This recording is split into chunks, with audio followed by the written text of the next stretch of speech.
हमारे बाप दादे बोलते हैं कि बेटा चोरी और जारी, जारी मतलब पर स्त्री पर पुरुष, पराई स्त्री और पराई पुरुष से मन हटाइएगा, अपनी पत्नी और अपने पति में मन लगाइएगा। जो गलत है उसे गलत ही कहा जाएगा, सही कैसे कह दिया जाएगा। कि शब्दों का विरोध नहीं है, संतों का ही विरोध है। महिलाओं को बेच दिया छिंगुर बाबा ने, तब कुछ महिलाओं को आपत्ति नहीं हुई, लेकिन अनिरुद्धाचार्य ने आपकी बेटियों को और आपके बेटों को कह दिया कि चरित्रवान बनिए। वैश्या को वैश्या ना कहें तो नया शब्द दीजिए हमें, हमारे शास्त्रों में तो वैश्या के लिए वैश्या ही लिखा है। महाराज जी विदेश यात्रा से लौटे हैं, कैसी रही यात्रा? पहले बताइए। बहुत अच्छी रही, बहुत अच्छा है, पूरी दुनिया देखने का मौका मिला। और भारत सबसे अच्छा है, भारत से अच्छा कुछ भी नहीं।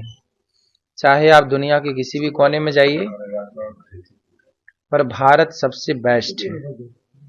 ये सब कहने की बातें हैं कि ये देश अच्छा है, ये देश अच्छा, ठीक है। किसी देश में साफ सफाई को मेंटेन किया गया है, किसी देश में हरियाली को, हरे भरे को मेंटेन किया गया है, ये भी अपनी जगह सही है। भारत को भी हरा भरा और साफ सुथरा बनाया जा सकता है, पर भारत की मिट्टी जैसी, भारत की संस्कृति जैसी केवल भारत की ही संस्कृति है, किसी से कोई दूर दूर तक तुलना नहीं है। भारत द सबसे बेस्ट। महाराज जी जब आप बोलते हैं विवाद हो जाता है, आखिर ऐसी क्या वजह है कि जब आप बोलते हैं तो विवाद हो जाता है? सच्चाई सुनने में आई है कि सच्चाई कड़वी होती है, सच्चाई को निगलना बड़ा कठिन है। आज हमने यही तो बोला कि वैश्या को इस कलयुग में आप वैश्या नहीं कह सकते, तो ये विवाद का कारण बन गया कि आपने वैश्याओं को वैश्या क्यों कह दिया। लिव-इन में रहना हमारे सनातन धर्म में हमारे बुजुर्ग बाप दादे हमारे कहते आए हैं कि बेटा चोरी और जारी से बचिएगा। जारी गांव का शब्द है, ठेठ आप लोगों ने भी सुना होगा। हमारे बाप दादे बोलते हैं कि बेटा चोरी और जारी, जारी मतलब पर स्त्री पर पुरुष, पराई स्त्री और पराई पुरुष से मन हटाइएगा, अपनी पत्नी और अपने पति में मन लगाइएगा। यही कह दिया तो विवाद हो गया। कुछ स्त्रियां कुछ लिव-इन में रहकर, इसके संग रहकर, उसके संग रहकर, उसके संग रहकर, फिर तीसरे के संग, लड़की हो या लड़का दोनों, 4 जगह मुंह मारना। गांव की ठेठ भाषा में है मुंह मारना। जैसे पराई स्त्री या पराई पुरुष में मन लगाने को ना, चरित्रहीनता को गांव में बोलते हैं मुंह मारना। तो ये शुद्ध गांव की भाषा है, और ये जो गलत है उसे गलत ही कहा जाएगा, सही कैसे कह दिया जाएगा। महाराज जी आपका भाव तो ठीक था, लेकिन महिलाओं का आरोप है कि आपने जिस तरीके से व्यास गद्दी से कहा उसको लेकर उनको आपत्ति है। पहली बात तो मैं आपको बताऊं कि ये बात प्रश्नोत्तरी, जैसे हम आपसे संवाद कर रहे हैं ना, हम एक संवाद के माध्यम से प्रश्नोत्तरी कार्यक्रम करते हैं, जो कि व्यास गद्दी से अलग कार्यक्रम है। तो ये व्यास गद्दी का कार्यक्रम था ही नहीं, पहली बात तो।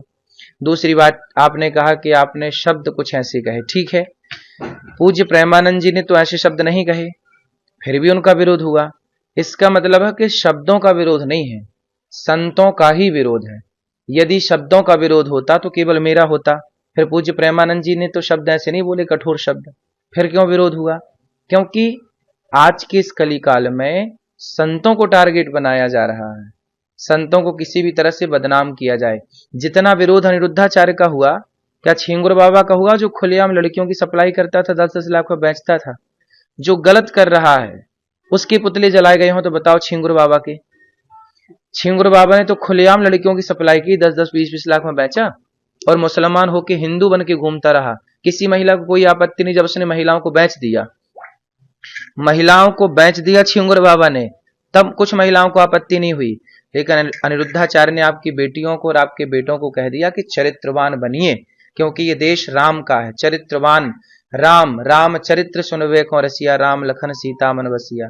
हम ही चरित्र की बात नहीं करेंगे आपकी बेटी के लिए और आपके बेटों के लिए, तो बताइए फिर व्यास गद्दी क्या बात करे? चरित्रहीन बनने दे समाज को। लिव-इन में रहना क्या आप लोग ठीक समझते हैं? जब आप सब ठीक समझते हैं तो फिर मेरे अकेले बोलने से क्या होगा? छिंगुर बाबा का विरोध कितनी महिलाओं ने किया। अनिरुद्धाचार्य का पुतला जलाएंगे, विरोध करेंगे, क्योंकि इससे कुछ मिल रहा होगा उनको। अब ये सवाल है कि छिंगुर बाबा का पुतला क्यों नहीं जलाए? किसकी साजिश लगती है आपको? अब भगवान जाने, हम क्या जाने किसकी साजिश है। सनातन विरोधी कोई आज से थोड़ी है, सनातन विरोधी तो सदा से रहे हैं, और जो सनातन का काम करेगा ठीक ठीक उसी का विरोध होगा। जो शराब पी के पड़ा है, जो गलत काम कर रहा है, उसका कोई विरोध नहीं करेगा। आज देखिए गुटखे का प्रचार टीवियों में धड़ल्ले से चल रहा है, शराब का प्रचार चल रहा है, जुए के ऐपों का प्रचार चल रहा है, हर बुराई का प्रचार खुलेआम चल रहा है। हमने तो केवल यही कह दिया ना कि भाई मर्यादा में रहो, पुरुष हो या स्त्री हो। तो विरोध हुआ, तो क्या मर्यादा में रहने के लिए कहना ये गलत है? ये अपराध है? महाराज जी, अब पटाक्षेप कैसे होगा इस मामले में? महिलाएं न्यायालय की शरण में जा रही हाँ जाएं, न्यायालय की शरण बिल्कुल जाएं। न्यायालय सबके लिए है, मेरे लिए भी है, आपके लिए भी है। बिल्कुल न्यायालय में मैं भी जाके अपनी बात रखूंगा कि भाई बताइए, आप वैश्या को वैश्या ना कहें तो नया शब्द दीजिए हमें।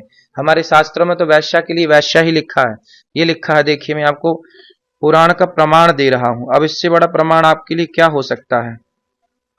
ये देखिए, ये ब्रह्मवैवर्त पुराण श्री कृष्ण जन्मखंड अध्याय नंबर है 75, श्लोक नंबर है 64 64। नारी वैश्या प्रतिज्ञेया चतुष्पुरुष गामिनी। जो 4 पुरुषों के संग रहे, स्त्री या पुरुष, ऐसे लोगों को, पुरुष को व्यभिचारी कहा जाएगा, स्त्री को वैश्या कहा जाएगा।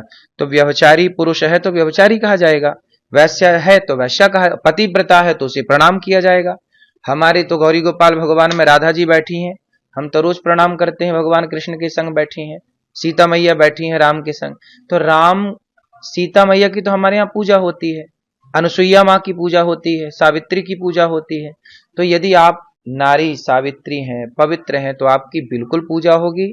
हमारे यहाँ तो सुहागन नारी को कहीं रास्ते में मिल जाए तो शुभ माना जाता है कि हम शुभ कार्य के लिए जा रहे थे, और एक पतिव्रता नारी सुहागन हमें दर्शन मिल गया तो हमारा कार्य निश्चित बनेगा।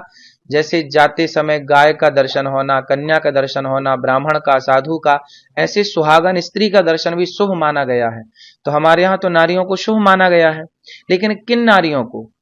जो कुलटा हैं, जो पर पुरुष से गमन करती हैं, या जो इस पुरुष पर नारी से गमन करता है, क्या ये भी उसी श्रेणी में आएगा? महाराज, जो महिलाएं विरोध कर रही है उनका गुस्सा कैसे शांत करेगा? अब भाई उनका गुस्सा तो उनके भगवान शांत करें, हम क्या शांत करें? हम थोड़ी गुस्सा दिला रहे हैं किसी को। वो कह रहे हैं कि हमारी गिनती 4 में कर दी। नहीं, आप 4 में क्यों रहें? आप जो 96 लोग हैं उनमें रहिए।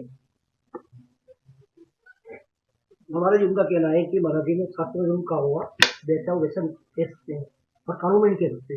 तो क्या नहीं, कानून की किताब धर्म से बड़ी नहीं है, समझ रहे हैं? धर्म धर्म रहेगा, कानून कानून रहेगा। कानून संसार के लिए है, धर्म पूरी सृष्टि के लिए है। इसलिए वेद पुराणों पर कानून लागू नहीं होगा। कानून की किताब कानून की जगह है, और वेद पुराण की जगह। वेद पुराण के ऊपर कानून थोड़ी चलेगा कि अब वेद पुराण कानून के हिसाब से चलेंगे। वाह,